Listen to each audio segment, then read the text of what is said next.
Akaciko kishengera habyo bwegese okuzo muri Kashari South n'ubwa nyuma yo kutunga kwetombwitwa okurga hari mukuru w'ishomero okurambura kukozwe kandi bashanganga ubuzima hariho ebishobere omwishomero twashanga harimo ebizibu byingi kandi cyaresire ebizibu n'abantu butakora mirimo yabo nyonka memba parliament president akantwe kasente miliyoni 2010 zo kora ishomero ya Bukiro Seed School esente ezo nizikoswa ba district na contractor mwembe kino baro kumuronda so twashanga ngu ebimwe bintu ebimwe cyabasheme gukora ishomero tubaratire muzawaya bakarhereza computer tirine mashanyarazi at computers yo nujundro mu ishomero abo butagira amashanyarazi Changirwe ngo district terakoze rejo gwayo kandi abantu baza kwetonganaho. Then some roofs are leaking and some manhole covers on some of the septic tanks are also broken already within 6 months of commissioning. So we think there is a problem.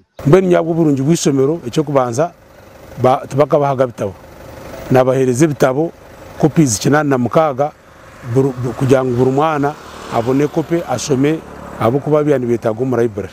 Umunyishengero wa Kashari South ayongire yahumuriza abatura.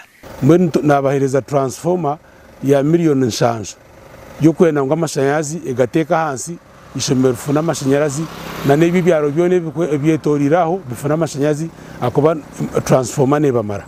Bukiro Seed School kurugerera hari gavumenti bakagitaho biliyoni 2 na miliyoni 300 omusente za Uganda.